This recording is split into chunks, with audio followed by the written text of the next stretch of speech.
Special case है। Sir आपने क्या क्या पढ़ा दिया जरा बताएंगे? हाँ ध्यान देना, मैं ये पढ़ा चुका हूं, मैं ये पढ़ा चुका हूं, मैं ये पढ़ा चुका हूं, ठीक है। बिल ऑफ सप्लाई अभी मैंने पढ़ाया नहीं है, अभी अपना वाउचर स्टार्ट नहीं हुआ, अभी अपन इनवॉइसेस पे। अब इनवॉइसेस में क्या क्या बचा है जरा देखो बेटा।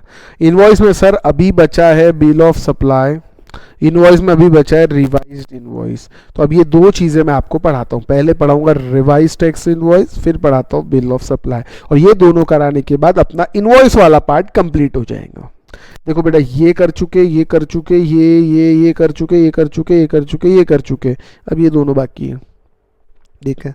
तो रिवाइज्ड इनवॉइस पढ़ाने के पहले एक कहानी है ना, कहानी में बड़ा मजा आता ना, आसान सी कहानी लेते बेटा। रिवाइज इनवॉइस पढ़ाने के पहले एक कहानी आपको मैं बताना चाहता हूँ, ये आपको कॉपी करना आप कर सकते हैं, इसमें ऐसा कुछ विशेष है नहीं, ठीक है। तो कहानी देखते सबसे पहले। तो फ्रेंड्स कहानी कुछ यूँ है, ये कहानी के कुछ पात्र मैं आपको ऑलरेडी पढ़ा चुका हूँ, ठीक है ना। मैं फिर से लेकिन कहानी पूरी अच्छे से स्टार्ट करता हूँ, जरा अच्छे से समझने की कोशिश करना।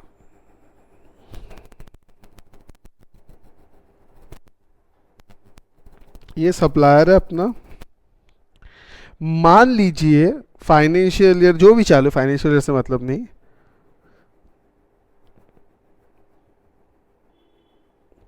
एटीन्थ नवंबर एग्जाम्पल दे रहा बेटा, 18 नवंबर को ये लाइबल हो जाता है रजिस्ट्रेशन के लिए, लाइबल टू रजिस्टर्ड या लाइबल फॉर रजिस्ट्रेशन। 18 नवंबर को ये आदमी लाइबल हो जाता है। अब ये मैंने आपको बताया है, जब आपकी लाइबिलिटी आती है रजिस्ट्रेशन की, आप टैक्सेबल पर्सन हो जाते हो और आपको 30 दिनों के अंदर अंदर रजिस्ट्रेशन लेना पड़ता है, अप्लाई करना पड़ता है एटलीस्ट। तो बेटा 18 नवंबर आपने रजिस्ट्रेशन के लिए 18 दिसंबर तक आप अप्लाई कर सकते हैं, 17 दिसंबर तक। मैं फिलहाल आपने समझ लीजिए 10 दिसंबर, ठीक है, 10 दिसंबर को आपने अप्लाई कर दिया, अप्लाई फॉर रजिस्ट्रेशन, और आपको रजिस्ट्रेशन सर्टिफिकेट भी मिल गई 4 दिन बाद, समझ लीजिए 14 दिसंबर को आपको आरसी रिसीव्ड। आपके पास आपका रजिस्ट्रेशन नंबर कितनी तारीख को आया सर? इस 14 तारीख को रजिस्ट्रेशन नंबर पता चला यार, आदर रजिस्ट्रेशन नंबर बोलने से अच्छा जीएसटिन पता चला मुझे, GSTIN है वैसे, जीएसटिन मुझे पता चल गया, ठीक है। अब मुझे एक चीज का जवाब दे दो बस, अगर ये जो केस मैंने आपको बताया, इस केस में नो डाउट मुझे 14 दिसंबर को रजिस्ट्रेशन सर्टिफिकेट हाथ में आ रही है, मुझे मेरा जीएसटी 14 दिसंबर को पता चल रहा है। बस मेरा एक छोटा सा सवाल है, मैं रजिस्टर्ड कौन सी तारीख से माना जाऊंगा सर? 18 नवंबर से। हाँ ये तो आपको पता है। चलिए अब एक सिचुएशन इमेजिन करना बेटा, 18 नवंबर के दिन आप टैक्सेबल पर्सन हो गए, यानी आपके आउटवर्ड सप्लाई पे जीएसटी लगेगा 18 नवंबर से। हाँ बराबर है सर, बिल्कुल बराबर है। 19 नवंबर को एक आदमी आपके पास आता है खरीदने के लिए, ये लो, ठीक है, ये खरीदने के लिए आपके पास आता है, ये आपसे कहता है कि मुझे गुड्स चाहिए। अब आप इसको कहते हो सर आउटवर्ड सप्लाई पे टैक्स लगेगा, तो ये आदमी कहता है कोई प्रॉब्लम नहीं, लेकिन मुझे जीएसटी का बिल चाहिए। आप जीएसटी लगा रहे हो तो आई नीड टैक्स इनवॉइस। क्या आप टैक्स इनवॉइस दे सकते हो क्या? नहीं सर। कैसे दूं? जीएसटी नंबर ही नहीं आया अभी मेरा, अभी तो आएगा तब दूंगा। कोई बात नहीं, अब ध्यान से सुनना, आप वो इससे समझाते हो, कन्विंस करते हो, भैया अभी तू नॉर्मल इनवॉइस ले जा, अभी तू नॉर्मल इनवॉइस ले जा, बाद में जैसे ही मेरा जीएसटी नंबर आ जाता है मैं ये इनवॉइस आपको बदल के दे दूंगा। That means I will issue a revised invoice. इसे कहते हैं रिवाइज टैक्स इनवॉइस। ऐसा नहीं कि इनवॉइस में गलती हो गई, चल फाड़ के फेंक दिया, दूसरा दे दिया। एक बार जीएसटी में इनवॉइस बन गया तो बन गया, उसके बाद अगर उसमें कुछ चेंजेस करने तो एक ही रास्ता है, डेबिट नोट या क्रेडिट नोट। क्या होगा बता दो, आपको थोड़ा बहुत बताया हुआ है बेटा, मैं कह रहा हूँ इस चैप्टर पूरा बताया हुआ है, बस अब वो जो जहां जहां स्कैटर था वो पूरा एक जगह लेके आ रहा मैं, बाकी कुछ नहीं। डेबिट नोट और क्रेडिट नोट, वो वारंटी के केस में, डिस्काउंट के केस में डेबिट नोट क्रेडिट नोट की बातें उठी थी, अभी डिटेल पढ़ाऊंगा। तो ये आदमी मान जाता है, अच्छा आदमी था बेचारा, मान गया। तो अब मैं कब दे सकता हूं रिवाइज टैक्स इनवॉइस? जब सर मेरा जीएसटी नंबर आएगा। मेरा जीएसटी नंबर कब आ रहा है? 14 दिसंबर को। तो अब एक चीज समझना, यहां से ये इस पीरियड में, इस पीरियड के कौन से पीरियड के मुझे रिवाइज्ड इनवॉइस देना पड़ेगा? अब चीज समझना, revised invoice of earlier period. Sir 15 दिसंबर से तो मैं इनवॉइस दे सकता हूं रेगुलर, हाँ, लेकिन उसका अर्लियर पीरियड कौन सा? रजिस्टर्ड आपको कब से माना जा रहा है? 18 नवंबर से। अर्लियर पीरियड क्या हुआ? 18 नवंबर टू 14 दिसंबर to be issued within 1 month. कौन सी डेट से 1 मंथ? इस डेट से 1 मंथ। मतलब आपको 18 नवंबर से लेके 14 दिसंबर तक के जितने आपने इनवॉइस इशू किए, जिन जिन लोगों को आपने नॉर्मल इनवॉइस इशू किए, उन सबको आपको रिवाइज करके टैक्स इनवॉइस इशू करना पड़ेगा। और चीज समझना, जो इनवॉइस नंबर वहां थे वही इनवॉइस नंबर उस रिवाइज इनवॉइस में रहेंगे, फर्क सिर्फ रहेगा वहां जीएसटी नहीं लगाया था, यहाँ जीएसटी लगेगा, डेट भी वही डालनी। फॉर एग्जांपल ये जो आदमी हमने लिया, हम 19 नवंबर का इनवॉइस, नॉर्मल इनवॉइस रिवाइज कर रहे हैं, तो रिवाइज इनवॉइस की डेट क्या रहेगी? 19 नवंबर ही रहेगी। मैं नया नहीं बना रहा, मैं रिवाइज कर रहा हूं। वो सर फर्स्ट रिटर्न का क्या होगा? रिटर्न चैप्टर में पढ़ेंगे, जीएसटीआर 1 वगैरह, इसको फर्स्ट रिटर्न बोलते हैं। फर्स्ट रिटर्न में थोड़ा टाइम ज्यादा दिया जाता है, अब वो जाने दो, आप अभी उसमें मत जाओ, ठीक है। अब मुझे एक बात बताओ, इस आदमी को, ये प्राणी को आपको इनवॉइस देना पड़ेगा, कौन सा? Revised invoice. तो इसको रिवाइज्ड इनवॉइस कब मिलेगा? Revised invoice of 19 November. 19 November will be issued after RC, registration certificate जैसी आ जाएंगी, भैया हम तुझे इनवॉइस दे ही देंगे, ठीक है। ये तो काम हो गया। अब जरा एक चीज समझना,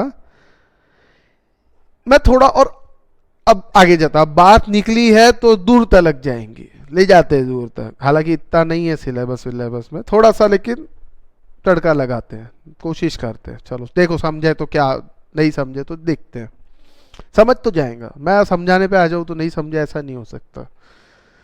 चलिए ध्यान दो बेटा। अब मैं इसको थोड़ा सा आगे बढ़ाना चाहूंगा, तो मैं इसको आगे के पेज पे ले जा रहा हूं, ठीक है। इसी को मैं आगे बढ़ा रहा हूं, ये वापस लेके आ गए, ठीक है। ध्यान देना बेटा।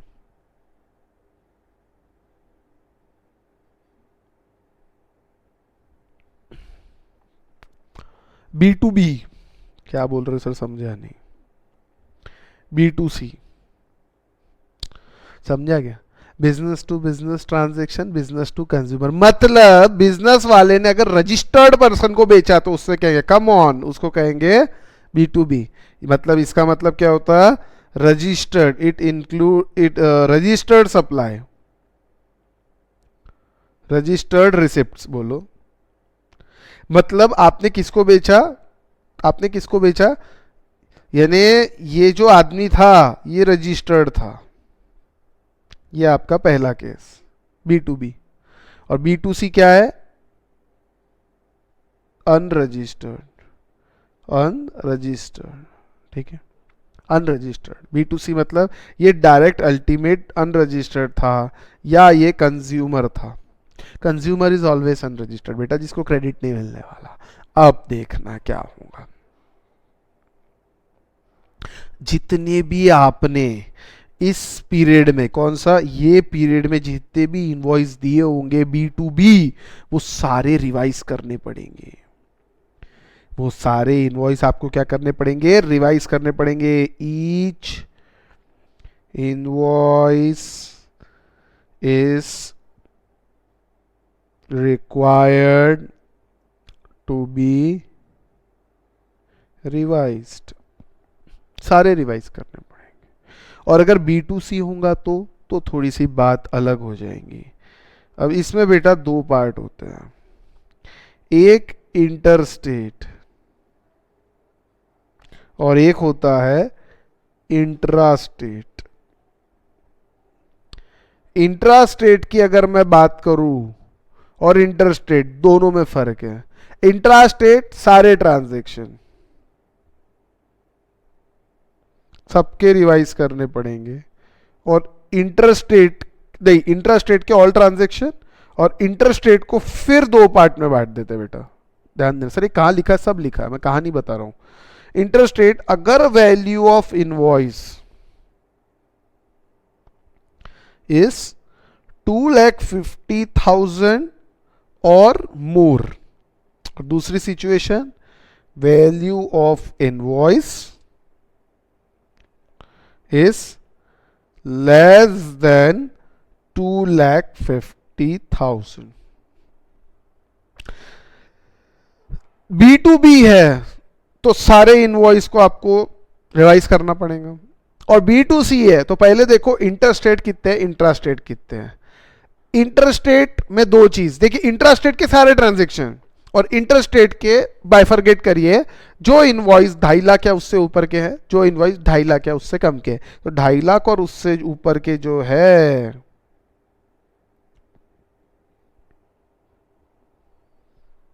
रिक्वायर्ड टू रिवाइज, आपको रिवाइज करना पड़ेगा।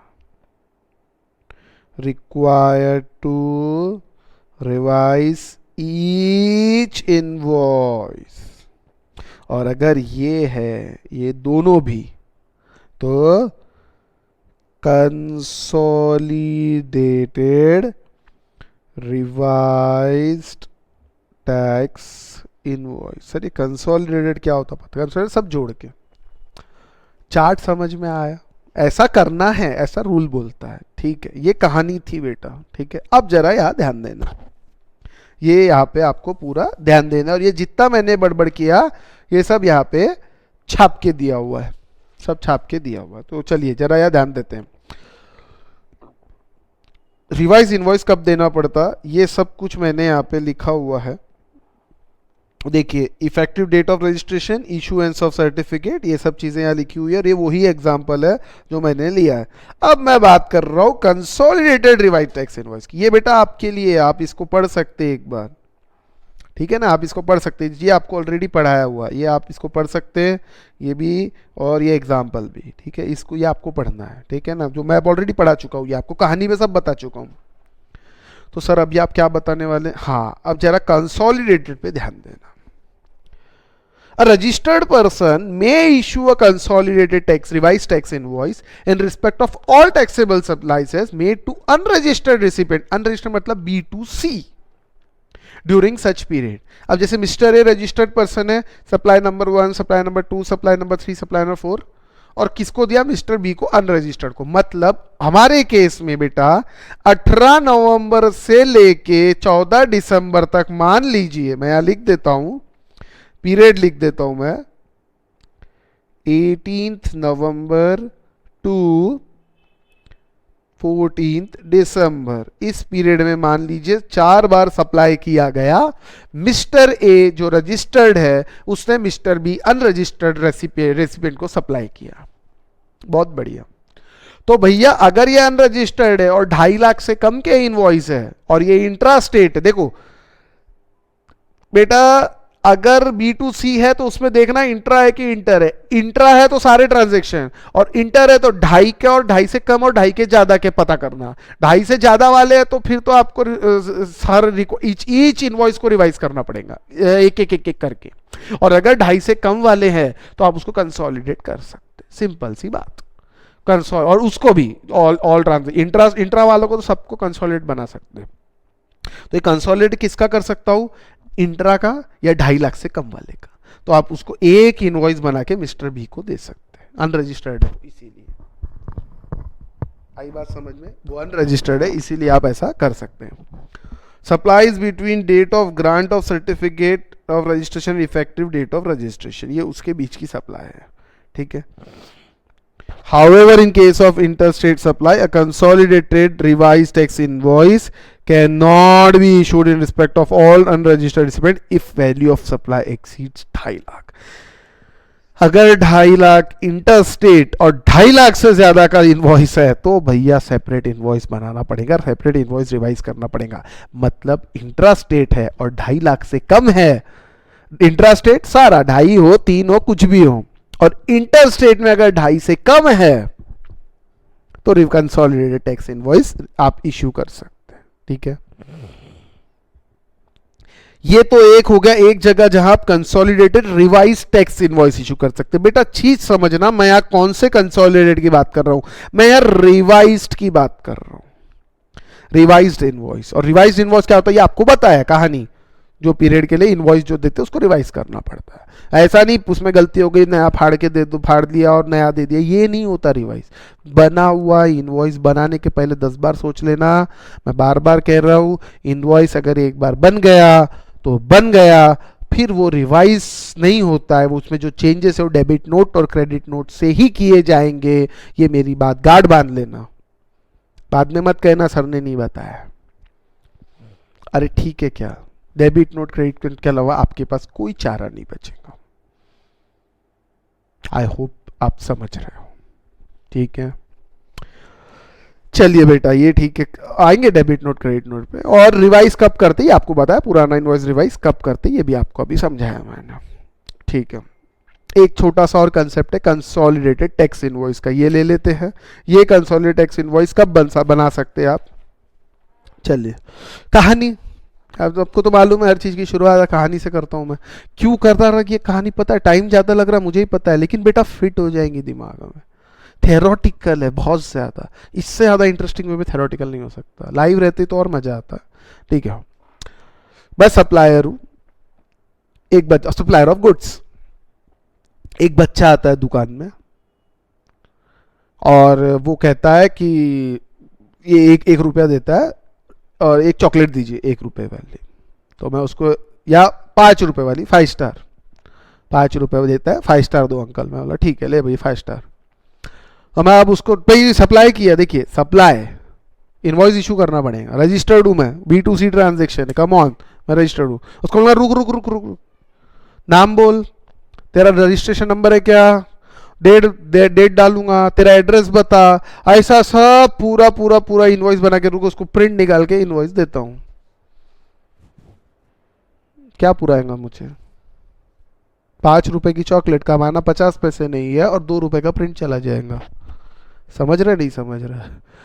तो ऐसे केसेस के अंदर इनवॉइस इशू करने की जरूरत नहीं है, लेकिन कौन से केसेस ध्यान देना। Tax invoice is not required to be issued if value of supply is less than 200, if recipient is unregistered, recipient does not require such invoice। recipient बोलता नहीं चाहिए, recipient unregistered है और वैल्यू ऑफ सप्लाई 200 से कम है। बेटा recipient अगर registered रहा तो 1 रुपए का भी सप्लाई किया ना तो पूरा इनवॉइस बनाना पड़ेगा। ये उन्हीं लोगों के लिए जो अनरजिस्टर्ड है। कौन से है, अनरजिस्टर्ड, चीज समझ लो। अरे हाँ या ना, ये उन्हीं लोगों के लिए जो अनरजिस्टर्ड है।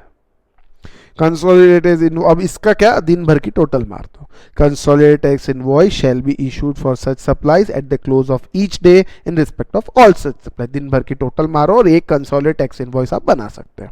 एग्जाम्पल दिया है, ये एग्जाम्पल बेटा आपके लिए होमवर्क, बहुत आसान है। चलो मैं थोड़ा सा बता तो देता हूँ। Raghav trader registered retail dealer 190 invoice बनाना पड़ेगा। Yes yes.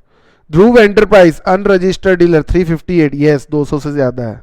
Painter unregistered, yes बनाना पड़ेगा। ओबरा ऑर्फनेज अनरजिस्टर्ड एंटिटी 188 नहीं बनाना पड़ेगा, अनरजिस्टर्ड नहीं बनाना पड़ेगा। बड़ा आसान, कंसोलिडेटेड चल जाएगा। ठीक है, ये भी हो गया अपना। अब मैं आता हूं बिल ऑफ सप्लाई पे। याद अगर है तो कंपोजिशन वाले को बिल ऑफ सप्लाई देना पड़ता है, ये तो पढ़ा था। और भी 2 जन थे जिनको कंपोज जो बिल ऑफ सप्लाई देते हैं।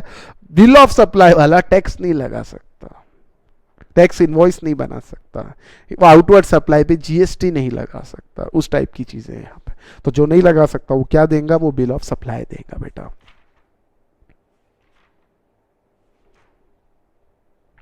बराबर। चलिए स्टार्ट करते हैं इसके बारे में थोड़ा सा।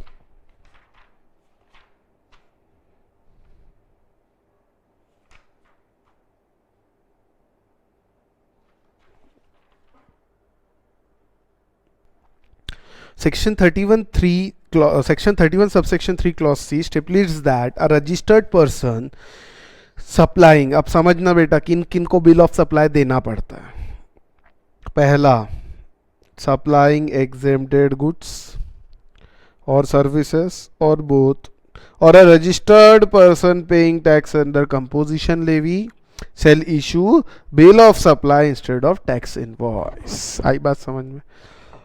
These provision have been also been made applicable to person। अब ये प्रोविजन एक और आदमी को एप्लीकेबल हुए। Notification number 2/2019 dated 7/3/2019, person paying tax at concessional rate. ये मैं पढ़ा चुका हूँ। कहाँ पढ़ा है बताऊँ क्या?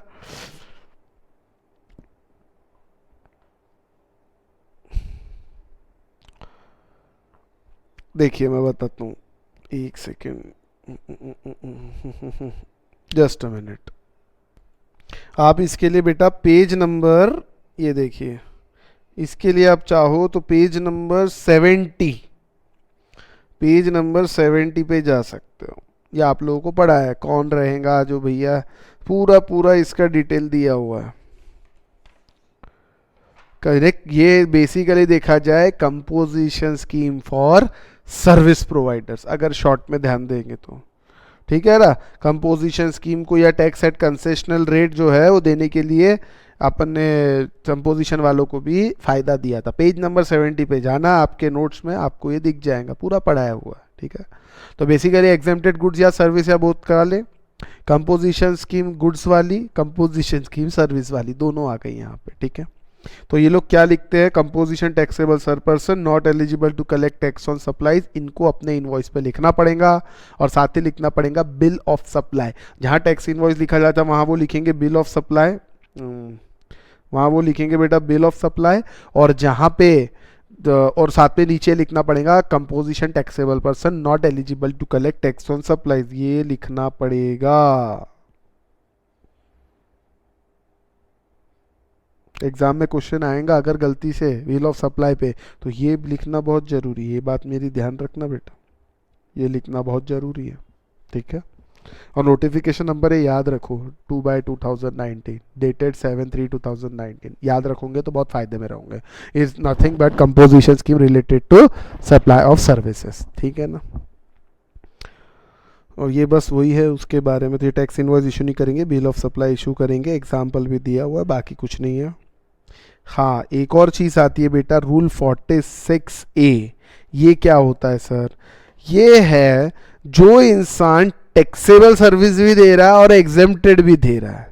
देखो ऐसा इंसान नहीं हो सकता कंपोजिशन और नॉर्मल रेट दोनों दे रहा है, नहीं ऐसा नहीं हो सकता, लेकिन ऐसा इंसान हो सकता है जो टैक्सेबल सर्विस भी दे रहा है, एग्जेम्प्ट भी दे रहा है। मतलब वो कुछ गुड्स ऐसे बेच रहा है जो एग्जेम्प्ट है, और कुछ गुड्स ऐसे बेच रहा है वो टैक्सेबल है, इनवॉइस एक ही बना रहा है। जैसे बिग बाजार की बात कर लो, 10 तरह की चीज़ें बेचते हैं, वीट भी बेचते हैं और खाने पीने की चीज़ें भी बेचते हैं। किसी चीज़ पे जीएसटी है, किसी चीज़ पे जीएसटी नहीं है, यस और नो। तो उस केस के अंदर किसी चीज़ पे जीएसटी, किसी चीज़ पे नहीं है, तो ऐसे में क्या अलग अलग बनाए देंगे, या उनके आदमी लोग सेल्स वालों को समझाएंगे क्या? उनको क्या समझेंगे? हट, कुछ नहीं समझेगा उनको, क्या टैक्सेबल क्या एग्जेम्प्ट। तो इनवॉइस एक ही बनेगा, उस इनवॉइस का नाम रहेगा invoice cum bill of supply, invoice cum bill of supply, सीधी सीधी बात। यानी ऐसा रजिस्टर्ड पर्सन जो taxable as well as exempted goods या सर्विस या बोथ सप्लाई कर रहा है, किसको? अनरजिस्टर्ड को। और अगर रजिस्टर्ड को कर रहा है तो फिर तो टैक्स इनवॉइस बनेगा भैया, सीधी सीधी बात। A single invoice cum bill of supply will be issued. Rule 46 है नॉट, ठीक है। ये तो रूल्स वगैरह याद रखने की जरूरत नहीं है बेटा अपने को इस लेवल पे। हाँ, वेरी इंपॉर्टेंट, समझने में भी तकलीफ जाने वाली है, ध्यान देना जरा सा। रजिस्टर्ड रिसिप्ट वाउचर क्या होता? अब मैं कहां पे आया मैं आपको बता देता हूं, कहानी समझ लो। अपन बिल ऑफ सप्लाई कर चुके, रिवाइज्ड इनवॉइस पढ़ चुके, अब अपन वाउचर्स पे आ रहे हैं। वाउचर्स में रिसिप्ट, रिफंड, पेमेंट, ये 3 अपन अब पढ़ने वाले हैं, ठीक है ना। अब ये 3 अपन पढ़ने वाले हैं। पहला मैं आ रहा हूँ रिसिप्ट वाउचर पे। कई बार कभी एडवांस दिया जाता है, एडवांस दिया जाता है। देखिए गुड्स का एडवांस देना और सर्विस का एडवांस देना, सर्विस का एडवांस दिया तो टैक्सेबल है, आपको तो पता है। गुड्स में ऐसा नहीं है, एडवांस गुड्स के ऊपर टीओएस नहीं आता, ये अपन ने पढ़ा था चैप्टर 5 में। गुड्स के एडवांस पे टीओएस नहीं है फिलहाल, लेकिन सर्विस के एडवांस पे है। लेकिन टीओएस, टीओएस यानी टाइम ऑफ सप्लाई, गुड्स के एडवांस पे भी आ सकता है, कभी भी आ सकता है, ठीक है ना। क्योंकि गुड्स और सर्विस का तो टीओएस एडवांस पे ही आ जाता है, ठीक है ना, ये तो आपको पता है। अब यार रिसिप्ट वाउचर क्या है बेटा, जब आप सर्विस देने के हो, आप गुड्स देने के हो, कोई आदमी आपको एडवांस दे के जाता है, उस वक्त आप क्या करोगे? इनवॉइस तो, गुड्स के केस में तो इनवॉइस बना ही नहीं सकते, ठीक है ना। चलो गुड्स के केस में तो वैसे एडवांस पे कुछ है ही नहीं। सर्विस के केस में भी अभी आपने सर्विस दी नहीं है, क्या नहीं है, कितने पैसे, क्या कुछ नहीं पता, तो आप इनवॉइस तो बना नहीं सकते। और इनवॉइस में चेंजेस अलाउड नहीं है, मैंने आपको बताया। फिर डेबिट नोट क्रेडिट नोट का रास्ता लेना पड़ता है। तो ऐसे में एक आप ऑप्शन है आपके पास, आप रिसिप्ट वाउचर दीजिए। ये टैक्स इनवॉइस नहीं है।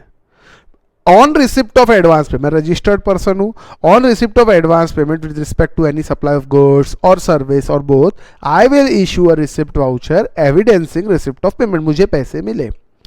अब समझना जरा एक गवर्नमेंट की चालाकी इसमें थोड़ी सी। Where at the time of receipt of advance, जब आपको एडवांस मिल रहा है, रेट ऑफ टैक्स या फिर nature of supply is not determine, मतलब आपको रेट नहीं पता, आपको नेचर ऑफ सप्लाई नहीं पता, तो पता है क्या होगा? जब आपको एडवांस मिला ना, रेट ऑफ टैक्स अगर डिटरमिनेबल नहीं है तो it shall be paid at the rate 18%, tax flat 18% लगाना है, बात खत्म। और नेचर ऑफ सप्लाई अगर डिटरमिनेबल नहीं है, मतलब ये इंटर स्टेट होगा कि इंट्रा स्टेट होगा, आपको उसको इंटर पता है, बात खत्म। सर बाद में जब पता चला कि रेट अपने जैसे, अब देखो मैं आपको सिंपल से, देखिए आप मेरे पास आए सर्विस लेने, क्लास लगानी है सर हमारे को, मैं बोला ठीक है, जीएसटी का रेट अभी मुझे नहीं, एग्जांपल दे रहा हूँ, नहीं तो बोलोगे सर जीएसटी पढ़ा रहे हो, जीएसटी का रेट नहीं पता। मैं बोला अभी मुझे पता नहीं, या मैं नहीं बैठा था, मेरे कोई एम्प्लॉय बैठा था, नहीं मैं ही बैठा था, समझो मैं ही तो सप्लायर हूँ ना, हाँ मैं बैठा था। बोला अभी तो रेट पता नहीं, भी अभी नया नया जीएसटी आया है, पता चलने के बाद आपको बताऊंगा। Rate is not determinable at the time of receipt of advance, आप आके एडवांस दे के चले गए, मुझे रेट नहीं पता, तो गवर्नमेंट कहती है फ्लैट 18% लगा दो। बट सर आगे 5% निकला तो कुछ वापस कुछ नहीं मिलेगा, वापस कुछ नहीं मिलेगा, आपको नहीं पता था ना। तो गवर्नमेंट ने कहा एडवांस मिला 18% में जाएगा, वो इनवॉइस पूरा 18% में बनेगा। रिसिप्ट वाउचर 18, तो बाद में उसका इनवॉइस भी आप बना सकते हैं, फुल इनवॉइस जब बनेगा। बट सर बट कुछ नहीं भैया। और उस सप्लाई को क्या मान लिया जाएगा? वो अगर आपको नेचर भी नहीं पता कि इंट्रास्टेट होंगी कि इंटरस्टेट होंगी, तो उसको इंटरस्टेट मान लो, काम खत्म, आगे बढ़ो। बट सर ये तो गलत है। हाँ गलत है ना, इसमें 5% 12% वाले मर जाएंगे। लेकिन अगर मान लीजिए बाद में रेट 28 निकला तो गवर्नमेंट मांगेगी क्या? नहीं मांग सकती। अगर 28 निकला तो फिर तो फायदा हो गया, और 18 निकला तो कोई बात ही नहीं, 5 12 कुछ निकला तो गए पैसे, कुछ नहीं कर सकते, कुछ रिफंड विफंड कुछ मिलने वाला है नहीं, ये समझ लेना बात, ठीक है। ये है रिसिप्ट वाउचर का कमाल। इसके बाद में आता हूँ रिफंड वाउचर पे। रिफंड वाउचर, अब जरा इस पे चीज समझना, इसके ऊपर एक अच्छी सी कहानी सुनाता हूँ, ठीक है, ध्यान देना। अब कहानी कुछ यूं है बेटा, मैंने एग्जाम्पल दे रहा हूँ, हाँ मैंने दिसंबर नहीं, हाँ एग्ज़ाम के पहले, एग्ज़ाम समझ लीजिए मई में रहती है ना, तो मई के मैंने 2 महीना पहले बैच अनाउंस की, दिसंबर में बैच अनाउंस की, 6 महीने पहले पूरी बैच अनाउंस की जीएसटी पे। और वो जीएसटी फास्ट ट्रैक बैच है, और उसकी फीस 1 लाख रुपए है, एग्जाम्पल दे रहा हूँ, वैसा दिमाग में मत लेना, एग्जाम 1 लाख रुपए फीस है, ठीक है। सोचना है तो बड़ा ही सोचो ना, छोटा क्यों सोचना। 1 लाख रुपए फीस है, 18,000 जीएसटी, ठीक है। और 6 महीने पहले बुकिंग स्टार्ट हो गई और सुबह से भीड़ लग गई। बुकिंग स्टार्ट होते बाद शाम तक आपको पता है बुकिंग खत्म हो जाएंगी, ठीक है, इसलिए आपने अप्लाई कर दिया, जल्दी से आपने पैसे दिए, 1,18,000 रिसिप्ट लिए, निकल गए। आई चीज समझना, आपने एडवांस दिया, बैच कब होने वाली है, दिसंबर में, आपने मुझे आज जुलाई में एडवांस दिया। अब मैं क्या करूंगा, एडवांस दिया फॉर सप्लाई ऑफ सर्विस, मैं इनवॉइस नहीं बनाता हूं, मैं क्या बनाता हूं, रिसिप्ट वाउचर बनाता हूं। क्या बनाया मैंने, रिसिप्ट वाउचर, बराबर। किसी कारण से ये बैच कैंसिल हो जाती है नवंबर में, मैं डिक्लेयर करता हूं नवंबर में बैच कैंसिल है, आप आ जाइए, पैसे ले जाइए। आप आते हो और कैप्स ऑफिस में आपको कहा जाता है ये लीजिए भी आपने जो पैसे भरे थे ये लीजिए 1,00,000 रुपए। आप क्या कहोगे, 1,00,000 नहीं, हमने 1,18,000 भरे थे, 1,00,000 प्लस 18,000, ऐसा आप आके कहते हो। ऑफिस वाले कहते हैं नहीं नहीं नहीं नहीं, वो 18,000 तो जीएसटी था, वो तो हमने दे दिया। अरे भाई सर्विस के केस में जैसे ही आपको एडवांस मिले आपको जीएसटी देना पड़ता है, जुलाई का तो आप अगस्त में जीएसटी भर चुके हैं, वो तो हमने गवर्नमेंट को दे दिया, अभी हम 18 ही देंगे, अब आपको 1,00,000 ही देंगे। आप क्या बोलेंगे, अरे वो हमको नहीं पता तुमने उसका क्या किया, बैच हमने कैंसिल की कि तुमने कैंसिल की, तुमने कैंसिल की ना, हमारा नहीं माहित, हमको पूरे पूरे 1,18,000 गिन के हो ना, ऐसा आप लोग सीधा आके बोल दोगे। अब ऐसे केसेस के अंदर क्या होगा, ऐसे केसेस के लिए बनाए बेटा रिफंड वाउचर। क्या बनाए, रिफंड वाउचर। अगर मैंने रिसिप्ट एडवांस जब मिला in relation to supply of goods service और both, registered person I have issued a receipt voucher, और बाद में सप्लाई नहीं कर रहा, मैंने देखो ये सप्लायर है यानी ये मैं और ये आप, बाल बना दो थोड़े आपने मुझे क्या दिया, ध्यान देना, एडवांस पेमेंट दिया। क्या दिया आपने, एडवांस पेमेंट दिया, और मैंने आपको क्या दिया, उसी वक्त रिसिप्ट वाउचर दे दिया। अब ना सप्लाई हो रहा है, सप्लाई नहीं हो रहा तो टैक्स इनवॉइस का तो सवाल ही नहीं उठता है ना। अब मैं आप लोगों को एक रिफंड वाउचर बना के बराबर 1,00,000 तो दूंगा ही दूंगा, साथ में 18,000 रुपए भी दूंगा, और ये रिफंड वाउचर के अगेंस्ट में मुझे जो मैंने टैक्स भरा था उसका रिफंड मिल जाएगा, यानी मैं मेरे आईटीसी ले सकता हूं उतना, बराबर है, इलेक्ट्रॉनिक क्रेडिट लेजर में क्रेडिट हो जाएगा इतना पैसा। चीज समझ लो, मैं जुलाई में टैक्स भर चुका हूं, गवर्नमेंट को टैक्स दे चुका हूं, अब मैंने वो टैक्स लोगों को वापस कर दिया तो मुझे क्रेडिट मिलना चाहिए कि नहीं, तो मैं आईटीसी वापस क्रेडिट उतना हो जाएगा, ठीक है। उस वक्त डेबिट हुआ था, पेमेंट किया था, अब वापस क्रेडिट हो जाएगा, ठीक है। सोच के देखो ये चीज, इसे कहते हैं रिफंड वाउचर। अब एक इमेजिन करो, खुदा ना खास्ता अगर मैंने उस समय रिसिप्ट वाउचर नहीं दिया, मैंने टैक्स इनवॉइस दे दिया आप लोगों को, अब क्या होगा, अब कुछ नहीं हो सकता, अब कुछ नहीं, ऐसा नहीं, अब मुझे डेबिट नोट क्रेडिट नोट का सहारा लेना पड़ेगा, डेबिट नोट या क्रेडिट नोट कुछ इशू होगा तब जाके काम होगा, वाउचर बनाने से काम नहीं चलेगा। एक बार इनवॉइस बन गई तो बन गई, उसको रिवाइज मतलब फाड़ के एक दूसरा बना दे ऐसा नहीं होता, अब उसके अंदर changes debit note credit note के थ्रू ही किए जाएंगे, ये बात ध्यान रखना, ठीक है। चलिए ये तो आपको समझ गया। हाँ, अब इसके बाद आते हैं इनवॉइस कम पेमेंट वाउचर। इसके लिए बेटा थोड़ा ध्यान देना, एक कहानी, लेकिन कहानी के पहले थोड़ा सेक्शन पढ़ लेते हैं, और उसके बाद मैं आप लोगों को इसका एक चार्ट, अच्छा सा चार्ट बना के दूंगा बेटा, लेकिन पहले सेक्शन पढ़ते हैं, ठीक है ना, जरा ध्यान देना। Recipient is liable to pay tax, invoice come payment voucher कब बनेगा, recipient is liable to pay tax on reverse charge basis, मतलब ये कौन से केसेस की बात चल रही है यहाँ पे, रिवर्स चार्ज वाले, at where he receive supply of goods और सर्विस और both which are notified for reverse charge purpose, recipient की बात कर रहा हूँ मैं। Such supplies can be receive from registered और अनरजिस्टर्ड पर्सन, रजिस्टर्ड से लिया या अनरजिस्टर्ड से लिया, आप recipient you are liable to pay tax on RCM, RCM के हिसाब से recipient is liable to pay tax, चाहे आप वो सर्विस या गुड्स रिसीव रजिस्टर्ड से लो, चाहे आप वो गुड्स या सर्विस अनरजिस्टर्ड से लो, टैक्स आपको भरना है। ऐसा कहाँ देखा था, सेक्शन 9(3) में, याद है क्या, आरसीएम वाला सेक्शन था, है ना।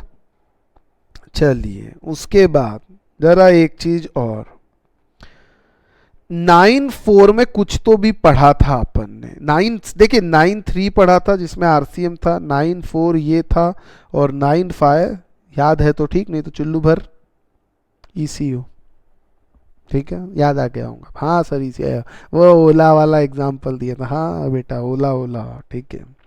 जाने दो, ये 3 चीज पढ़ाई हुई है, मैं फिर से पढ़ाता हूँ। लेकिन 9.4 में क्या पढ़ा था? Builder promoter is required to pay GST on reverse charge basis. देखिए 9.3 में काफी सारी चीजें लिखी थी जिसपे जो सर्विसेज, 9.3 में क्या थी बेटा? सर्विसेज के बारे में था, गुड्स और सर्विस और बोथ। गुड्स के ऊपर तो RCM आपके सिलेबस में नहीं था, तेंदुपत्ते इन सब पे है, लेकिन मैंने बोला था सिलेबस में नहीं है तो अब उसको जाने दो। लेकिन सर्विस 9.3 की हमने देखी थी जिसपे RCM था, ठीक है। चाहे रजिस्टर्ड से मिली चाहे अनरजिस्टर्ड से मिली, सप्लायर कोई भी हो, recipient is liable to pay tax, बराबर है। वैसे ही यहाँ पे 9.4 में कुछ लिखा था, क्या था 9.4 में? कुछ केसेस के अंदर builder is required to pay GST on reverse charge basis. Builder recipient है, प्रोवाइडर कोई भी हो, चाहे सर्विस प्रोवाइडर हो चाहे सप्लायर ऑफ गुड्स हो, इस केस में 9.4 में बिल्डर इज लायबल टू या promoter is liable to pay GST। कौन से 3 केसेस है ध्यान देना, ये पढ़ाया हुआ है 2nd चैप्टर में। अ बिल्डर नहीं 3rd चैप्टर में, sorry. A builder promoter must purchase 80% of input and input services used in supplying of service from registered person। जो भी बिल्डर वर्क्स कॉन्ट्रैक्ट सर्विस दे रहा है उसमें से जो 80% इनपुट्स और इनपुट सर्विसेज वो यूज़ करता है वो उसको किससे लेने हैं? रजिस्टर्ड पर्सन से। अगर उसने नहीं लिया, in case of shortfall he is required to pay tax under reverse charge on all such invert supply to the extent short of 80%। मान लीजिए इसने 1 लाख रुपए के टोटल लिया है और इसमें से इसको कम से कम 80,000 रुपए के यानी 80% या उससे ज़्यादा उसको किससे लेना पड़ेगा? रजिस्टर्ड पर्सन से लेना पड़ेगा, इनपुट्स या इनपुट सर्विसेज। अगर उसने मान लीजिए 60,000 की रजिस्टर्ड से लिया और बचे 20,000, अब बचे पूरे 40 अनरजिस्टर्ड से, तो हमारी कहना है कि 80% तक, यानी ये जो 20,000 बचेगा, चीज समझ नहीं रहे आप लोग, मैं ढंग से बना देता हूँ। 80%, 1 लाख रुपए के टोटल इनपुट्स और इनपुट सर्विसेज बिल्डर ने किए, उसका 80% यानी 80,000 तक का उसको रजिस्टर्ड सप्लायर से लेना है। मान लिया तो कोई प्रॉब्लम नहीं है, नहीं लिया तो प्रॉब्लम है। मान लीजिए उसने 60% ही रजिस्टर्ड से लिया, बचा पूरा, ये रजिस्टर्ड से लिया और बचा पूरा अनरजिस्टर्ड से लिया, यहाँ से यहाँ तक, ठीक है, और यहाँ से यहाँ तक रजिस्टर्ड से। तो ऐसे केसेस में ये जो 20% का डिफरेंस है यानी 20,000 इन सप्लाईज पे RCM बेसिस पे इस बिल्डर को टैक्स देना पड़ेगा। आई बात समझ में? ठीक है।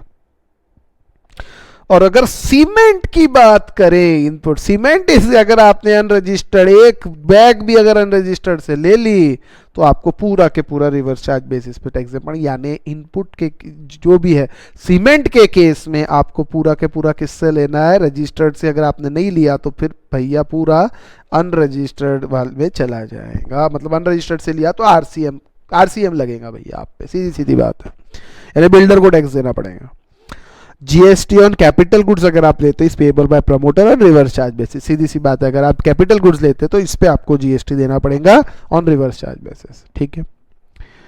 अब रिवर्स चार्ज वाले कौन सा इनवॉइस देंगे, बात यहां चल रही है, तो वो देंगे भैया इनवॉइस एंड पेमेंट वाउचर। जरा ध्यान देना, देखो बेटा हो क्या रहा है, रिसिपिएंट इज लायबल टू पे। इनवॉइस कौन देगा? ऑब्वियसली सर सप्लायर देगा, बट मैं लायबल टू पे कर रहा हूं। यहाँ पे चीज समझना, सप्लायर ने इनवॉइस दिया लेकिन पे कौन कर रहा है? मैं कर रहा हूं ना। इनवॉइस मैं नहीं बना रहा, आई एम रिसिपिएंट, मैं इनवॉइस नहीं बना रहा। अरे समझे कि नहीं समझे? ये देखिए, सप्लायर सप्लाई करता है कोई भी चीज, रिसिपिएंट है, मान लीजिए RCM लगता है, तो बेटा इनवॉइस तो सप्लायर दे रहा है, तो रिसिपिएंट थोड़ी इनवॉइस बनाएगा। समझे नहीं समझे? इनवॉइस तो सर सप्लायर बनाएगा, ठीक है ना। तो उस केस की बात कर रहा है यहाँ पे मैं। पेमेंट वाउचर नाम से एक चीज आती है, जरा ध्यान देना। Registered person who is liable to pay tax under reverse charge under 9(3) and 9(4) of CGST Act shall issue an invoice in respect of goods, service or both received by him from the supplier who is not registered on the date of receipt of goods, service or both। अब यहाँ invoice कौन बनाएगा? Recipient। Thus recipient liable to pay tax by virtue of section 9(3) has to issue invoice only when supplies has been received from unregistered supplier। Payment voucher to be issued by recipient at a time of making payment if he is liable to pay tax. देखिए यहाँ पे invoice कौन, reverse charge में invoice कौन issue कर रहा है? अगर अनरजिस्टर्ड से ले रहे हैं तो रिसिपिएंट वो इनवॉइस बनाएगा। यानी इस केस में अगर ये सप्लायर अनरजिस्टर्ड है तो इनवॉइस रिसिपिएंट बनाएगा। और जब रजिस्टर्ड हो या अनरजिस्टर्ड हो, अब चीज समझना, पेमेंट वाउचर तो रिसिपिएंट को ही बनाना पड़ेगा। Besides the registered person who is liable to pay tax under reverse charge shall issue payment voucher at time of making payment to the supplier। अब जब सप्लायर को पेमेंट करेगा तो एक ये बनाएगा पेमेंट वाउचर। सप्लायर किसको? गवर्नमेंट को पेमेंट नहीं, गवर्नमेंट को तो करेगा ही, सप्लायर को। जैसे मान लीजिए 1 लाख रुपए का इसने रिसिप्ट किया और 18,000 जीएसटी है, अभी 18,000 डायरेक्ट गवर्नमेंट को यही देगा और ये 1 लाख रुपए इसको पेमेंट कर देगा, तो इसका जो बनेगा वो पेमेंट वाउचर बनेगा। ये बता दिया मैंने आपको पेमेंट वाउचर के बारे में। रिसिप्ट वाउचर, रिफंड वाउचर हो गया, ये हो गया पेमेंट वाउचर। आई बात समझ में? अब एक चीज पे ध्यान देना बेटा, ये सर थोड़ा कंफ्यूजन है, पक्का नहीं हुआ बेटा, पक्का कर देते हैं। एक चार्ट बनाऊंगा जिसके बाद ये पूरा पक्का हो जाएगा, जरा ध्यान देना इस पे, वेरी इंपॉर्टेंट बेटा। एमसीक्यू पॉइंट ऑफ व्यू से तो और इंपॉर्टेंट है ये, ठीक है ना? ध्यान देंगे। Tax invoice and payment voucher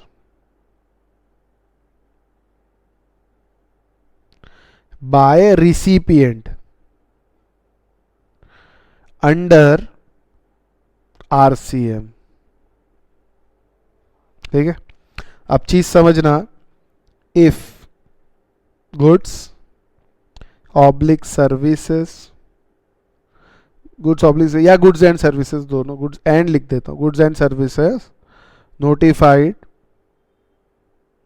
under section 9(3) और 9(4), इसकी बात करी अपन ने, ठीक है? तो उस केस में अगेन 2 पार्ट, एक रहेगा प्रोक्योर्ड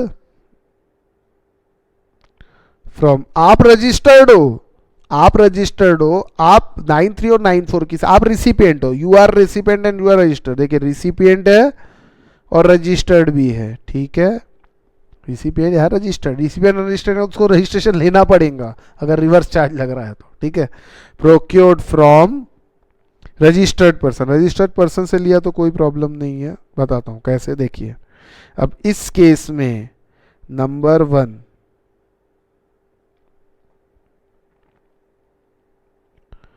टैक्स इनवॉइस का क्या होगा?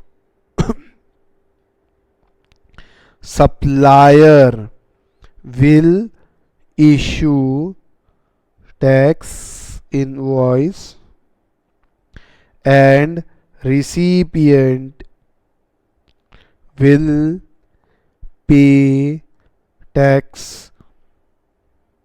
under RCM। समझे क्या हुआ? अगर आपने गुड्स सर्विस जो नोटिफाइड है 9(3) और 9(4) में, आपने अगर रजिस्टर्ड पर्सन से लिया तो टैक्स इनवॉइस कौन बनाएगा? वो सप्लायर ही बनाएगा। यानी ये केस के अंदर अगर मैं इस केस की बात करूं तो यहां पे चीज समझना बेटा, मेरा जो सप्लायर है वो रजिस्टर्ड है, ठीक है? मेरा जो सप्लायर है वो रजिस्टर्ड है, तो रजिस्टर्ड सप्लायर है तो रजिस्टर्ड ही टैक्स इनवॉइस बनाएगा और रिसिपिएंट आरसीएम में बनेगा। तो सर पेमेंट वाउचर कौन बनाएगा? बहुत सरल सी बात है, पेमेंट वाउचर कौन बनाएगा? रिसिपिएंट। रिसिपिएंट, रिसिप्ट लिख दिया,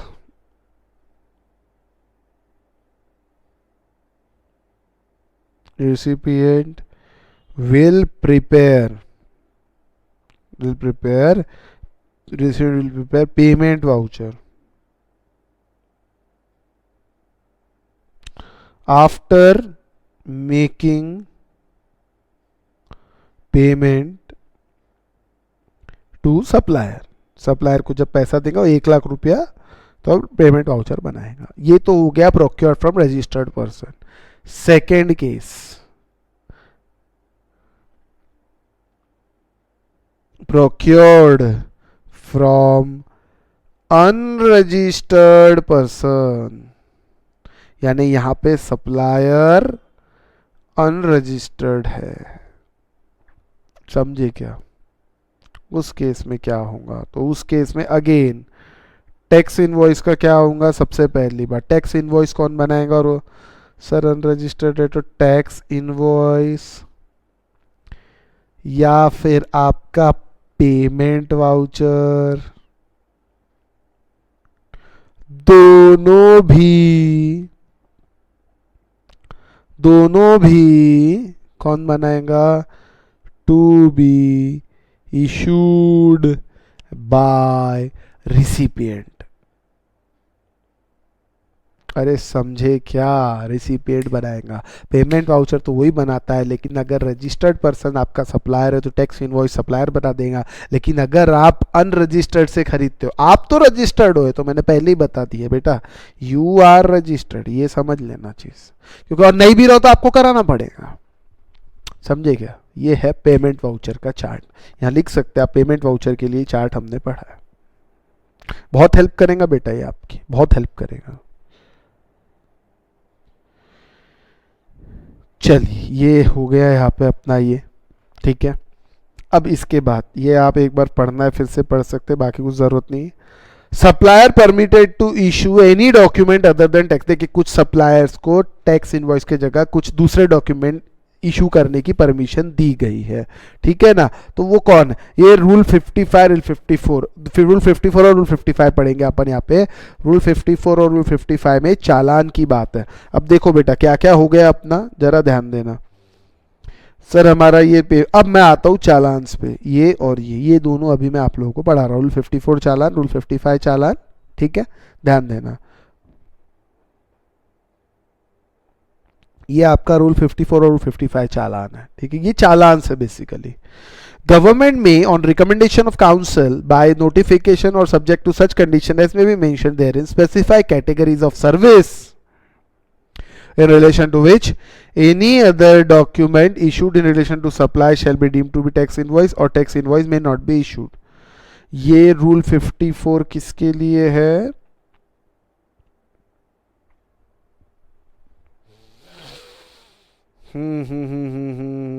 रूल 55 किसके लिए है? गुड्स के लिए। ध्यान रखना ये चीज, ये रूल 54 और रूल 55 याद रखना पड़ेगा, याद रखना पड़ेगा बेटा, कोई उपाय नहीं। रूल 54 सर्विस के रिमूवल के लिए, रूल 55 गुड्स के रिमूवल की बात कर रहा है। तो आई बात समझ में?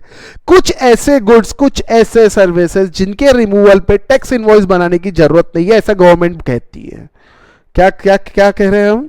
टैक्स इनवॉइस बनाने की जरूरत नहीं है, कुछ और डॉक्यूमेंट दो, या टैक्स इनवॉइस इशू ही नहीं होगा, या कुछ और डॉक्यूमेंट दिया जाएगा, ऐसा कहना है। तो सर वो कौन सी चीजें गवर्नमेंट ने प्रिस्क्राइब की? हाँ, गवर्नमेंट ने बोला कि सप्लायर ऑफ टैक्सेबल सर्विस, कौन सी taxable service? Insurer, banking company, financial institution including NBFC, इनके लिए कुछ कहा है। तो इनके लिए भैया आपको document in lieu of tax invoice कौन सी बनानी है? सबसे पहले तो जो ऑप्शनल इंफॉर्मेशन डालनी है वो ध्यान रखना। Serial number, it is not mandatory for bank insurance company to serially number the invoice. Address of recipient ये डालना पड़ेगा।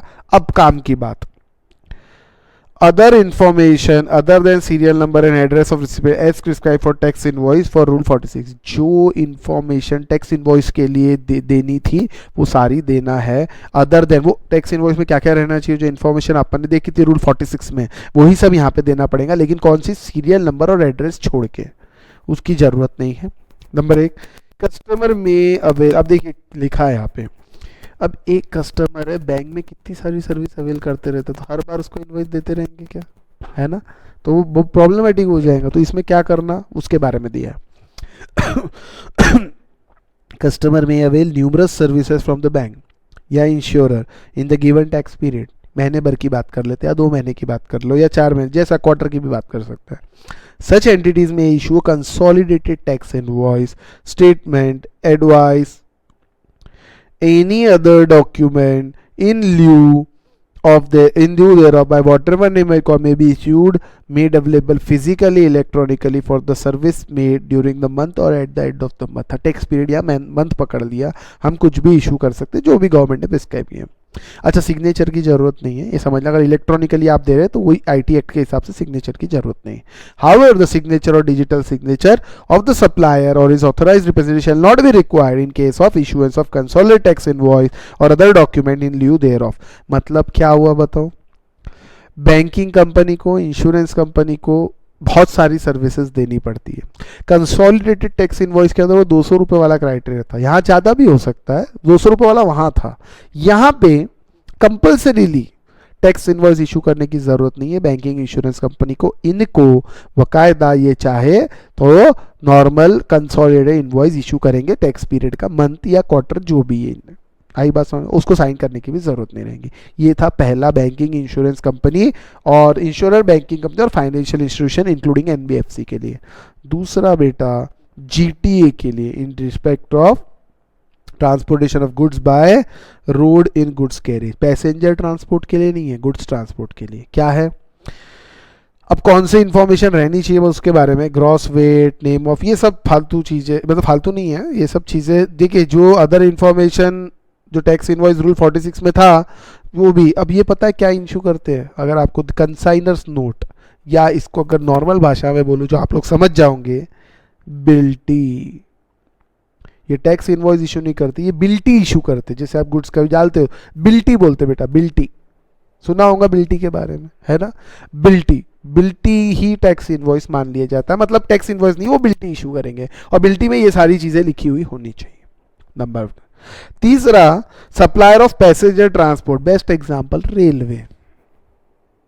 रेलवे टैक्स इनवॉइस इशू करता है क्या? रेलवे में कभी जाना और रेलवे की टिकट अगर ऑनलाइन बनाई होंगी तो पूछता है जीएसटी नंबर है क्या आपके पास, कभी अगर देखा होगा, याद होगा तो अच्छी बात, नहीं तो कोई बात नहीं, वो जीएसटी नंबर पूछता है आपके पास जीएसटी नंबर है क्या, अगर है तो आपको डालना पड़ता है, बराबर है। और वो जीएसटी नंबर जब आप डालते हो तो उस केस के अंदर जो एक टिकट प्रिंट निकलती है बेटा, वो टिकट ही इनवॉइस का काम करती है। आई बात समझ में, supplier of passenger transport service, example railway, serially number होना चाहिए, address of recipient of taxable service, उसका रिसिपिएंट का एड्रेस होना, tax invoice shall include the ticket in any form by whatever name called, other information उस पर रहना चाहिए, serial number, और रूल 46 के अंदर जो तो होना चाहिए, रूल 46 यानी टैक्स इनवॉइस के अंदर क्या क्या डिटेल होनी चाहिए वो सब, और सिग्नेचर की जरूरत नहीं है, आपको बताया इलेक्ट्रॉनिकली प्रिंट निकलता है, और जीएसटी नंबर रहता है उसमें, रिसिपिएंट का अगर आप चाहो तो डाल सकते हो। आई बस में रेलवे जीएसटी कलेक्ट करता ना, तो रेलवे के केस के अंदर टैक्स इनवॉइस नहीं देगा railway, ticket is itself the tax invoice. कुछ लोगों को बेनिफिट दिया, टैक्स इनवॉइस देने की जरूरत नहीं, तो रूल 54 के हिसाब से उनको ये चीजें देनी है। आई बात समझ में। अब आते हैं दूसरे चालान पे जिसको डिलीवरी चालान कहा जाता है, रूल 55 चालान, इसका फेमस नाम है रूल 55 चालान। रूल 55 चालान, हाँ एक चीज और, यहाँ पे एक छोटा सा नोट लिखा हुआ है, ये ध्यान देंगे। It is important to note that keeping in view the large number of transactions in banking, insurance and passenger transportation sector, taxpayer need not mention the address of customer and serial number in their invoice, कोई जरूरत नहीं है, ठीक है। Rule 55 specify the cases at the time of removal of goods. Goods may be on delivery challan and invoice may be issued after delivery. अच्छा ऐसा भी रहता है, हाँ जरा ध्यान देना।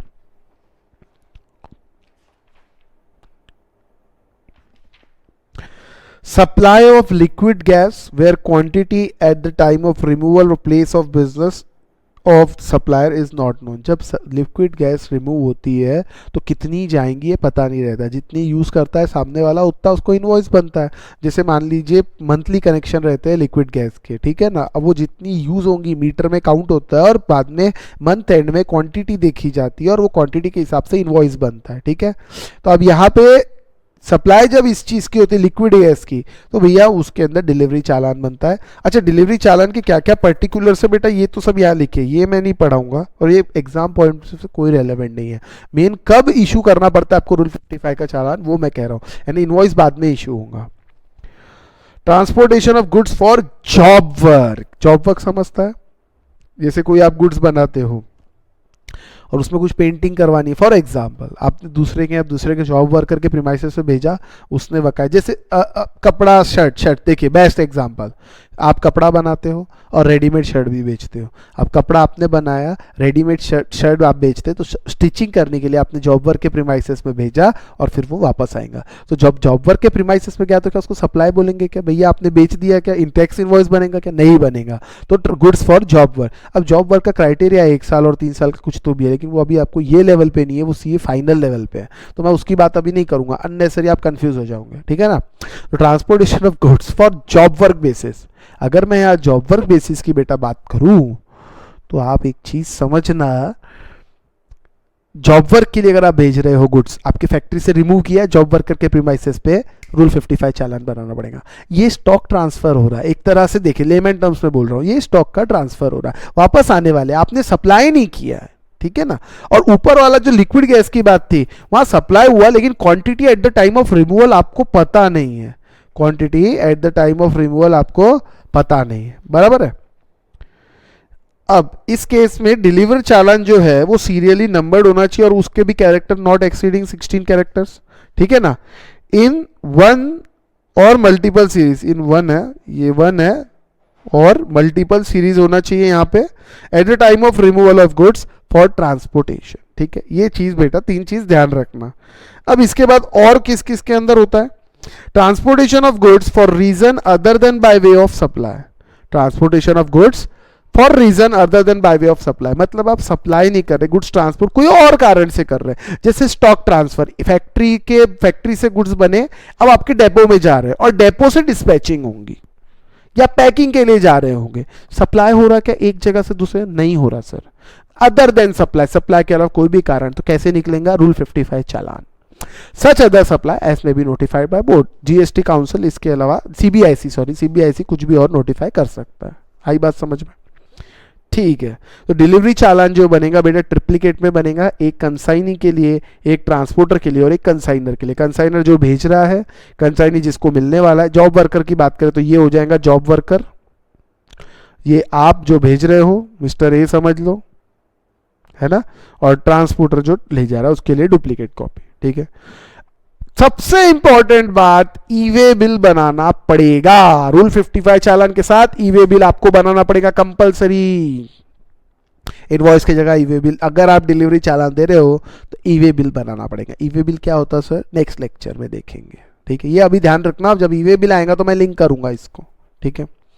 Tax invoice to be issued after delivery of goods, tax delivery होने के बाद गुड्स पहुंच गए, टैक्स इनवॉइस दे दी जाएंगी, कोई प्रॉब्लम नहीं उसके अंदर, ठीक है।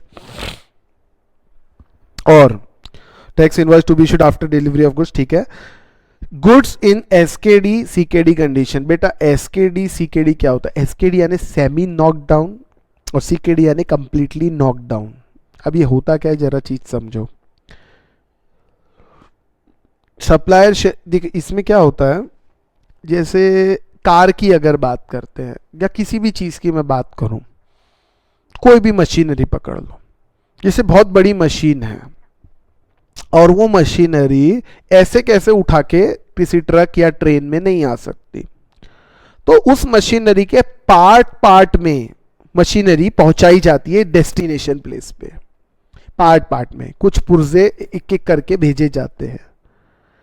इसे कहते हैं कंप्लीटली नॉकडाउन या सेमी नॉकडाउन कंडीशन। सेमी यानी थोड़ी बनाई बाकी पुर्जे भेज दिए, कंप्लीटली नॉकडाउन ने पूरे पुर्जे भेजे और साइट के ऊपर जहां पे उसको मशीन हमको लगानी है वो साइट पे उसको असेंबल किया जाता है, असेंबल एट साइट, यानी कंप्लीटली नॉकडाउन, पूरे खुले खुले पुर्जे आए और उसको साइट के ऊपर असेंबल किया और वो पूरी मशीन बन गई। क्यों किया ऐसा? सर उसको ला नहीं सकते थे। ऐसे कंडीशन में जो पार्ट्स आते हैं वो बैचेस में आते हैं, लॉट्स में आते हैं, एक साथ पूरी मशीन नहीं आती है, लॉट में, पहले लॉट, दूसरा लॉट, तीसरा लॉट। उस केसेस में क्या करना, रूल 55 चालान बनाना पड़ता है और लास्ट में इनवॉइस बनाना पड़ता है, ध्यान देना। Supplier shall issue invoice, shall issue the complete invoice before dispatch of first lot. ये वो लॉट वाला नहीं है, ये फर्स्ट लॉट में ही आपको इशू करना पड़ेगा invoice. Supplier shall issue invoice before dispatch of first lot, पहला लॉट बेच रहे तो इनवॉइस वहीं बना दो। Supplier shall issue delivery challan for each of subsequent consignment, यानी मान लीजिए किसी चीज के 100 यूनिट्स आने थे तो पहले ही आपने इनवॉइस बना दिया, अब पहला लॉट आप 25 चीज का भेज रहे हो, 25 पुर्जों का भेज रहे हो, 25 पार्ट्स का भेज रहे हो, तो इसका बनेगा रूल 55 का डिलीवरी चालान। फिर भेजा 30, फिर बनेगा डिलीवरी चालान, और with reference to invoice. Invoice की कॉपी सब जगह रहेंगी, ठीक है। Copies of corresponding delivery charge shall accompany each consignment along with duly certified copy of invoice. हर डिलीवरी चालान की कॉपी के साथ इनवॉइस की कॉपी रहेंगी, और original copy of invoice will be send along with last consignment के साथ इनवॉइस की कॉपी भेज दी जाएंगी। इनवॉइस पहले ही इशू हो जाएगा और लास्ट कंसाइनमेंट जैसे भेजेंगे इनवॉइस की कॉपी भी उसके साथ सेंड कर दी जाएगी। आप समझ रहे क्या कह रहा हूं? मान लीजिए मशीन के पार्ट्स तीन बार में जाने वाले हैं, टोटल मशीन को 90 पार्ट्स लगते हैं, 30 का हमने लॉट बनाया है, 90 अलग अलग तरह के पार्ट्स लगते हैं मशीन को असेंबल करने के लिए। चीज समझना बेटा। अब आप जो असेंबल कर रहे हो मशीन को साइट के ऊपर कर रहे हो, ठीक है। आपने जैसे ही भेजने का सोचा पहला लॉट, आपको इनवॉइस उसी वक्त इशू करना है, और वो पहला लॉट के साथ, वो पहला लॉट जैसे 100 यूनिट्स का, 90 यूनिट्स का इनवॉइस है, 90 पार्ट्स का इनवॉइस है, और वो मशीन वगैरह पूरा फिट होने का चार्ज सब इनवॉइस में जुड़ा हुआ है। अब उसके साथ आपको एक रूल 55 का डिलीवरी चालान अटैच करना है कि मैं 30 पार्ट्स अभी भेज रहा हूँ। उसके बाद सेकेंड लॉट जब भेजोगे उसके साथ फिर से वही इनवॉइस की कॉपी प्लस रूल 55 का दूसरा चालान कि मैं इसके साथ और 30 भेज रहा हूँ। तीसरा और लास्ट जब लौट जाएगा रूल 55 चालान बचे 30 का बनेगा, और साथ ही साथ जो इनवॉइस बनेगा वो इनवॉइस डिलीवर कर दिया जाएगा ओरिजिनल कॉपी किसको, लास्ट कंसाइनमेंट के साथ। आई बात समझ में? आसान है।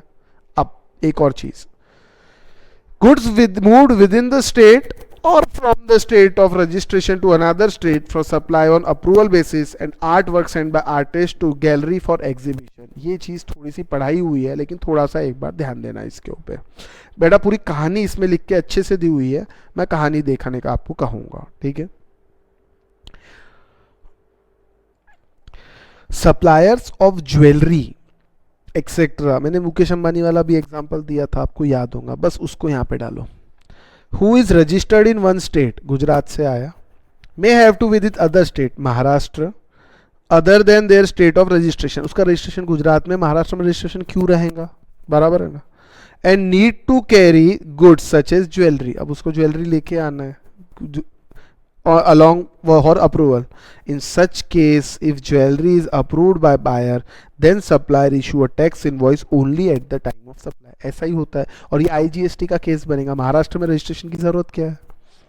Since the supplier are not able to ascertain the actual supplies beforehand, अब कितनी लेगा मुकेश अंबानी मुझे क्या पता। And while ascertainment of tax liability in advance is mandatory requirement for registration as casual taxable person, casual taxable person के case में तो mandatory था, पहले एडवांस टैक्स लाइबिलिटी आपको देनी पड़ती है ना, एडवांस टैक्स भरेंगे तो रजिस्ट्रेशन मिलेगा। Supplier is not able to register as casual taxable person. Such goods are also carried within the states, within same state for the purpose of supply. In view of relevant provision of Rule 55, it is clarified that the goods which are taken for supply on approval basis may be moved from one place of business of registered supplier to another place within same state or to place outside state on a delivery challan along with e-way bill. E-way bill compulsory है wherever applicable, and the invoice may be issued at the time of delivery. For this purpose, the person carrying goods for such supply can carry the invoice book with him so that he can issue invoice once the supply is fructified. जैसे भैया मुकेश अंबानी बोले 1000 में से मुझे 100 set दे दीजिए, तो बराबर वो 100 सेट का बिल बना देना और वो 100 सेट का बिल उसको दे देगा और वो इमीडिएटली इनवॉइस बुक साथ में ले जा सकता है, ये कहना है। दूसरा आर्टिस्ट, हैंडीक्राफ्ट वगैरह के बारे में ये है, ठीक है। In case of artist supply art work in different state other than state in which they are registered as taxable person, ये उत्तराखंड वगैरह के लिए हैंडीक्राफ्ट को CTP वालों रजिस्ट्रेशन लेने की जरूरत नहीं है, बताया था उस समय। And if art work is selected by buyer, the supplier issue a tax invoice only at the time of supply. It is clarified that the artwork for supply on approval basis can be moved from place of business of registered person to another place within same state or other place or other state on delivery challan along with e-way bill wherever applicable, and invoice may be issued at the time of actual supply. Exactly same notification है। आई बात समझ में? ठीक है। अब मैं आता हूँ बेटा क्रेडिट नोट और डेबिट नोट पे, जरा ध्यान देना। इसके कुछ प्रोविजंस है, ये 4 पॉइंट मेरे हिसाब से ये 4 आपको पढ़ने की आवश्यकता नहीं है मेरे हिसाब से, नो नीड। आप सीधा आ जाओ मेन चीज़ पे, मेन कोर्स पे। स्टार्टर को जाने दो, सीधा मकड़ी पे मारो, जाले साफ मत करो, ठीक है। ध्यान देना, पहले मैं बात कर रहा हूँ क्रेडिट नोट की। क्रेडिट नोट कब क्या कैसे इशू किया जाता है उसके बारे में थोड़ी सी बात करता हूँ। ध्यान देना बेटा, मैं चाहूँ तो ये कहानी से स्टार्ट कर सकता हूँ, लेकिन यहाँ कहानी ऑलरेडी लिखी हुई है और वो कहानी के पात्र पढ़ के समझना कि कहानी क्या है, ठीक है। During the course of trade commerce, कहानी स्टार्ट हो चुकी है। After the invoice has been issued there can be situation like, ये कह रहे हैं ट्रेड कॉमर्स की सिचुएशन में ऐसा कई बार इनवॉइस इशू करने के बाद कुछ गड़बड़ हो सकती है। अब वो इनवॉइस एक बार बन गया तो मैं बार बार कह रहा हूँ उसको चेंज नहीं कर सकते, रिवाइज इनवॉइस चीज अलग होती है, बराबर है ना। अब वो इनवॉइस बन गया तो उसमें चेंज करना है तो डेबिट नोट और क्रेडिट नोट ही रहेगा। तो उसमें क्या सिचुएशन आई सर, इनवॉइस बनाया तो supplier has erroneously declared value which is more than actual value of goods services। 1 lakh के गुड्स थे और सप्लायर ने गलती से 1.5 लाख लिख दिया, तो बैंड किसकी बच गई? रिसिपेंट चिल्लाएगा नहीं क्या, अरे भैया 1 लाख है तुमने 1.5 लाख लिख दिया, तो तुमने जीएसटी भी 1.5 लाख पे लगाया, अरे हाँ या ना। अब वो सप्लायर क्या, रिसिपेंट क्या बोलेगा, 50,000 कम करके दे। अब आप बोलते सर इनवॉइस तो चेंज नहीं कर सकते, अब कैसे करूं? क्रेडिट नोट इशू करो। सप्लायर हैड एररली declared higher rate of tax, 5% से टैक्स लग रहा था और सप्लायर ने 12 लगा दिया। मुझे पता चलता है, मैं होशियार हूं, मैं जीएसटी पढ़ा हुआ हूं, मैं कहता हूँ अरे इस पे तो 5% है, सप्लायर बोलता नहीं नहीं 12 है, फिर मैं उसको दिखाता हूँ ये देख 5 है। एररली उसने हायर रेट लगा, मैं थोड़ी दूंगा हायर रेट, मैं क्यों दूं ज्यादा जीएसटी भैया। Quantity received by recipient is less than what has been declared in tax invoice. 100 unit लिखे थे लेकिन मुझे 80 ही मिले, तो मैं 20 यूनिट के पैसे दूंगा क्या? मतलब तीनों केस में पता है क्या हो रहा है, इनवॉइस ज्यादा का बन गया है। Invoice value is greater than what actual value should be. अगर लिखना है तो ऐसे लिख सकते हैं। ये देखिए बेटा, अभी अपना ये भी हो गया है, रूल 54 55 हो गया। अब मैं डेबिट नोट और क्रेडिट नोट पे आ रहा हूं, ठीक है। हाँ, तो मैं क्या कह रहा था, अब हुआ क्या है पता है, invoice value is greater than actual value, मतलब व्हाट शुड बी, ये होनी चाहिए, एक्चुअल वैल्यू जो होनी चाहिए उससे इनवॉइस वैल्यू ज्यादा बन गई, मतलब जीएसटी भी ज्यादा हो गया। लिख देता हूं, ज्यादा ले लिया। अब ये तो रिसिपिएंट तो पैसा वापस मांगेगा, मुझे मेरा पैसा और जीएसटी दोनों वापस चाहिए, ऑब्वियस सी बात है। तो इस केस में करेक्शन करने के लिए एक क्रेडिट नोट बनाया जाता है और वो क्रेडिट नोट दिया जाता है रिसिपिएंट को, और वो उतना जीएसटी कम अपने आप हो जाता है, अलाउड है वो। अब एक और चीज, और मैं कुछ बाकी है, क्वांटिटी और एक और चीज बाकी है। Quality of good service both is not to the satisfaction of recipient, thereby necessitating partial और total reimbursement। कई बार जो क्वालिटी आप चाह रहे वो क्वालिटी नहीं आती है, तो आप बोलते भैया या तो तेरा माल वापस उठा या कुछ रेट कम करके दे, तो फिर कुछ कम करना पड़ता है। तो ऐसे सब, या एनी अदर सिमिलर रीजन, ऐसे करने में रेगुलराइज करना है अगर ऐसी सिचुएशन को, तो भैया एक नोट सप्लायर इशू कर सकता है रिसिपिएंट को। कौन से note? Credit note. Once the credit note is issued, tax liability of supplier will reduce. मतलब क्या हुआ, जरा चीज समझना।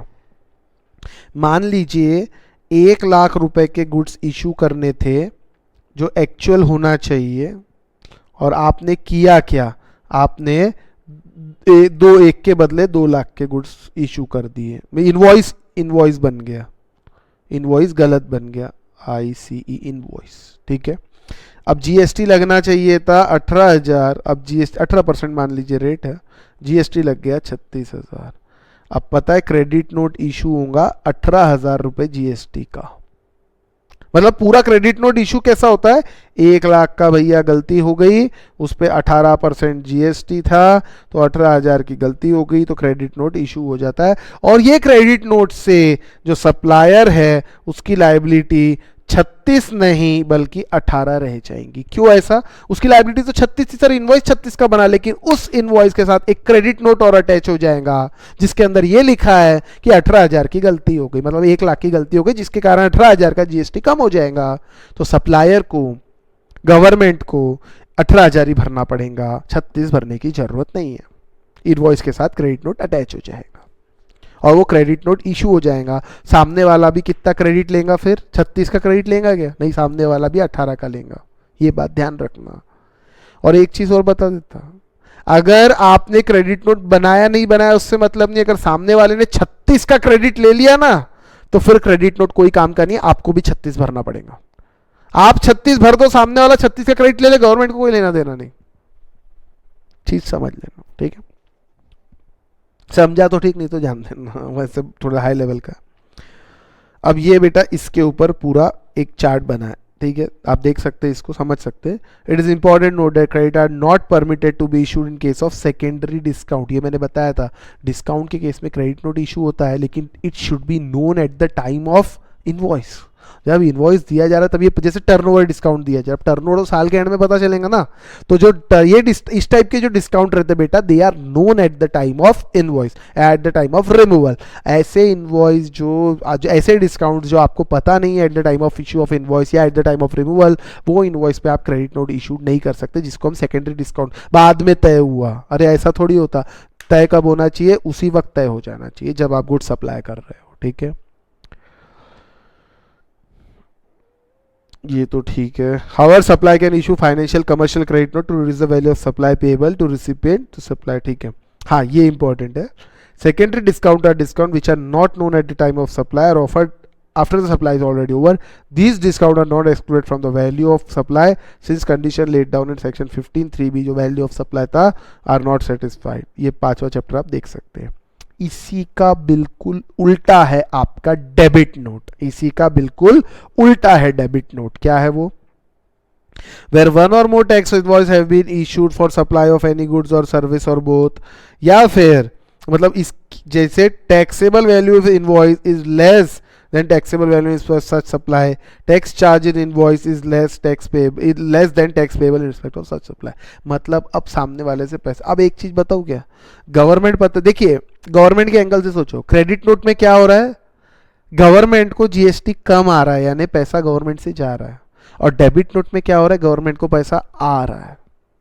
डेबिट नोट यानी टैक्स कम रह गया, टैक्सेबल वैल्यू कम हो गई, बिल्कुल उसका उल्टा, तो और जीएसटी कलेक्ट करके गवर्नमेंट को देना पड़ेगा। तो पैसे आ रहे तो गवर्नमेंट सवाल नहीं करेंगी, लेकिन जब भी क्रेडिट नोट की बात आएगी गवर्नमेंट सवाल पूछेंगी। नोटिस आएगा, ये समझ लेना बात, नोटिस आएगा, सवाल पूछा जाएगा। क्रेडिट नोट, अरे कैसे, क्या बताओ, हमको समझाओ, काय का क्रेडिट दिया तुमने? गवर्नमेंट से पैसा जा रहा है ना भैया, जीएसटी कम आ रहा है, जा रहा है। कम आना मतलब जाना ही होता ना बेटा, कम आना मतलब जाना। अरे हाँ कि ना?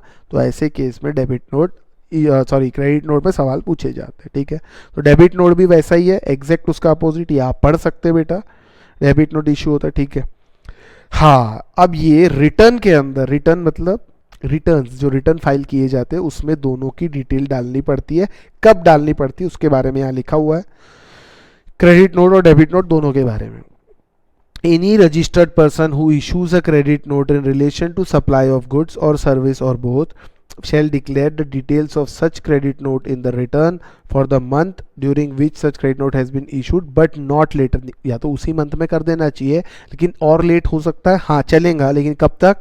सितंबर following the end of the financial year in which such supply was made. मान लीजिए 19-20 को सप्लाई मेड हुई इस फाइनेंशियल ईयर में, तो 30 सितंबर 2020 या date of furnishing annual return whichever is earlier. Annual return 31/12/2020 तक डालना चाहिए, लेकिन आपने जल्दी डाल दिया, ये आपको बताया था मैंने, विच एवर इज अर्लियर। मान लीजिए इस तारीख को डाला, तो ये दोनों डेट में जो अर्लियर रहेंगी वो कौन सी अर्लियर है? 30 तारीख। और आपने एनुअल रिटर्न मान लीजिए 31/7/2020 को ही डाल दिया, तो ये दोनों में अर्लियर देखा जाएगा। फिर आई बात समझ में?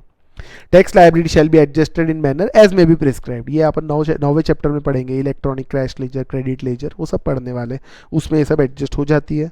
No reduction in output tax liability of supplier shall be permitted. ये बड़े काम की लाइन है बेटा, ध्यान दो।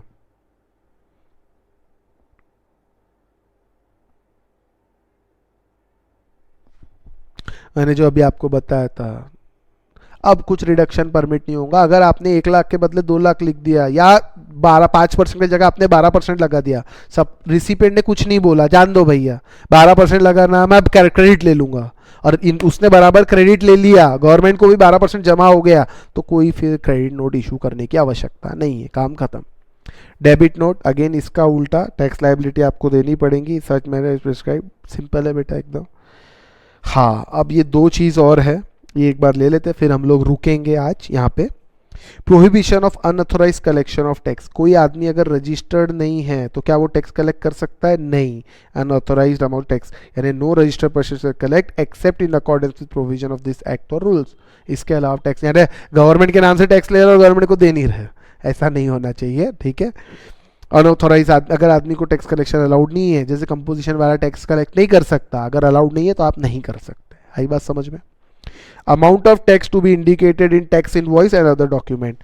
टैक्स इनवॉइस या अदर डॉक्यूमेंट जो भी रहे उसमें टैक्स कितना है, CGST SGST, ये इंडिकेट होना चाहिए कि प्राइस कितना है और वो प्राइस में टैक्स का पार्ट कितना है, GST कितना, ये इंडिकेट होना चाहिए, ये बाइफर्केशन रहना चाहिए, बस इतना सा है, ठीक है। तो आज यहाँ रुकते हैं बेटा, नेक्स्ट लेक्चर में हम पढ़ेंगे सेक्शन 30 ई वे बिल के बारे में, पूरा लेक्चर लगेगा हमको ई वे बिल के बारे में, और कुछ क्वेश्चंस जो इससे रिलेटेड है वो सॉल्व करेंगे। एग्जाम में ई वे बिल पे जनरली क्वेश्चन आता है, ठीक है बेटा। तो आज यही रुकते हैं, टिल देन बाय।